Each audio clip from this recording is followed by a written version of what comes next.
Interesting story, and I'm just curious, man. But 2020, COVID hits, and I was kind of looking it up last night, and I'm like, so did they have the draft combine? It looks like they went virtual, and then the NFL draft was virtual. Yeah. And I was looking at it. So there's a deep receiving core that year as well.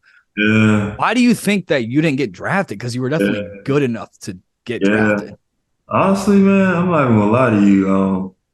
To me, I like to tell people like I don't think my college career was as um, great as some other guys. Like honestly, like when I was running my 40, I had Jerry Judy ahead of me, and I had CD Lamb behind me, and then you got Juwan Johnson in between both of them.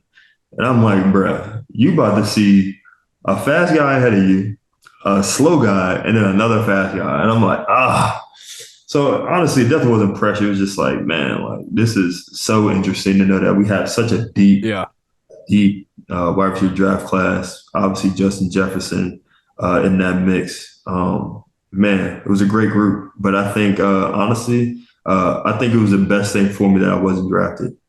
It created a hunger in me that I always had all my life. But it just created something much more because that's something that I carry every day. I mean, when I go to work, I'm just like, man, like I know 32 teams pass up on me. And honestly, the Saints just fell upon on me. Like they just happened to get me. It's not like, oh yeah, we want this guy in, the seventh round. No, they picked me up when I was in drafted. So essentially, they passed up on me, a couple times. So Yeah. um, honestly, just knowing that it's more about me and my diligence in working. That's kind of the biggest thing. Mhm. So yeah, I don't know why they didn't draft me, but I'm glad they didn't because it's created something in me that I can't get out. It almost reminds me of the Austin Reeves situation in LA. Like, Hmm. wasn't drafted, but his agent was talking to the Lakers. I guess he was talking to the Pistons at first, but he was like, no, we're going to put you in a good spot here. When did you get drafted by the Saints? Was it on draft night? Was it the next Definitely. week after? No, so after the draft, they'll usually have conversations, and usually the conversations happen pretty much with all the teams. A little bit, doing like heading at the end of the draft. Like we're thinking about picking them up, on UDFA, so undrafted free agent. So talking to a couple teams, that's what their thoughts are. They just give me their thoughts or whatever. So Yeah. I'm like, look, my brother's with the Saints. And so one of his last years, he was with the Saints in 2017. And so I'm talking to him. He's like, look, if you go there, you're gonna be in good hands, and I know that for a fact. And so he was probably one of the biggest people that I knew at the Saints, who was there at the Saints, who really got me there. I smiled because one of my old coaches was at Penn State. He was an assistant special teams coach at the Saints, so it's just some familiarity there. So I'm Mhm. like, I'm thinking about it, and I like it. The Ravens were also talking, the Titans were also talking, and I was Come just on, like. bro. I was just like, do I really want to block for Derrick Henry 40 times a game? I don't want to catch the ball from Drew Brees. So it was like it just made sense to me. So yeah, that's the direction I headed. And then take me through the transition from being a wide receiver your entire career to becoming a tight end for the Saints. Yeah. Man, going into the draft, I was hearing a lot of me moving to tight end just because I was 230. Honestly, I wasn't that slow. I ran a 4.58.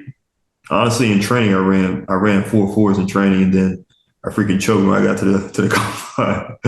But So 4.7. yeah, oh, shoot, heck no. If I ran 4.7, boy, I don't know where I'd be right now.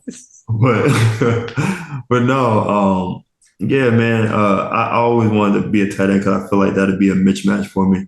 Um, Especially coming down to New Orleans, I was gonna eat no matter what. So I was like, I was either gonna gain this weight, they was either gonna have me as a big receiver, or they was gonna have to move to tight end. Mm-hmm. So obviously the first year I go through as a receiver, they're always talking about my weight, and I'm like, look, I'm gonna eat, and I can't stop, bro, because there's so much food here.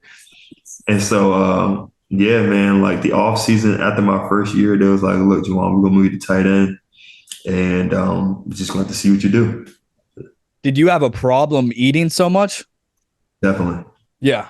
it's definitely a problem where my wife is a pretty good cook and she cooks a lot, and so I was eating her food. Yeah. We had stuff all around town. We was in a spot that's called Mid City in New Orleans. And I was eating everything, bro. Like I was eating burgers, Yeah. barbecue, Cajun, you name it, bro. I was eating it all, and I was like, bro, like it's like it's good food. It's good food everywhere. I can't stop. Yeah. Were you reaching out? Like, what's the biggest difference? I'm curious from like a play calling standpoint as a wide receiver to a tight end, and then follow up question. No, actually, can you just answer that first? And I got a very specific question after that. I tell you what, at receiver, you really ain't got to know nothing. I'm gonna be No. so honest with you. Okay. You ain't got to know nothing. You already know what I'm gonna ask after this. Especially if it's a run. Like if it's a run, like you just running off somebody, or you just they would say most dangerous man. That's all you're doing in a run game. But as a tight end, you really have to hear the whole play call. Like you need to know the kill, you need to know the alert, you got to know what technique you got to get this guy. If the tackle's uncovered, you got to go to this guy. And for me, at the start of my career at tight end, nobody told me anything about techniques. I didn't know what a nine tech was. Six. I'm like, bro, I don't know what you talking about. So for the longest time, my coach was talking about all these techniques and fronts, and I was like, bro, I don't know that. Like, I have no idea what that is because I didn't even know that. I don't even know if this guy is in cover two or if this guy's in cover three. Like that was it.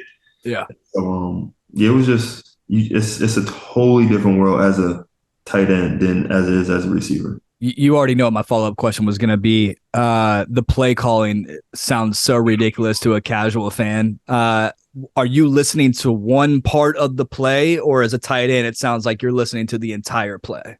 Well, the thing is that's easy for us is that we have personnel groupings. So when you go through the whole sheet, that week, it's easy to weed out what you need to know and what you do need to know, just based off your personnel.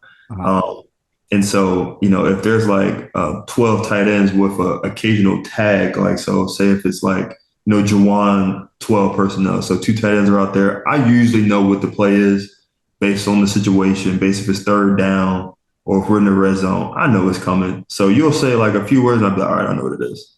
Yeah. And like, sometimes it's just like the longest play, and you really gotta be locked into what's going on because there's motions, there's shifts, and on top of that, you got to know who you blocking. So it's just like it's just really it's a lot, man. And it sounds like gibberish because I'll tell my wife sometimes, I'll tell her to play. She's like, "What does that mean?" I'm like, "You don't even want to know." Can you give us an example of a play that might not be in the playbook right now? So it could be like trips right, X skip. It'll be it'll be like an X pin, Z dagger, Y shim, and it'd be like somebody on like a late leak with a kill to a run. Yeah, And go long, dude. and a kill is a whole different play. And that's the thing about it. Like a kill is just like sometimes you need a kill to a run or a pass, and it's a whole nother play. Is that the alternate play? Is that like hey, they got a cover two. Let's change it up to this next play that I just said in the huddle. Is that what you're talking about? Definitely. So when we killing some, we get to killing it because of how many men. If we got a four-man set out here and we got outnumbered on the left side, so we're gonna run to the right side. And if that's the case, if we got too high and we want these guys to be in single high, we just checking the play. So it's a lot. I mean, it's more taxing on the quarterback than us because it's like, all right, like let the quarterback do all that. You know what I'm saying? So it's a lot, man. Well, it sounds like you figured out the technique, dude. Oh, definitely. Congrats on the contract extension, dog. Okay.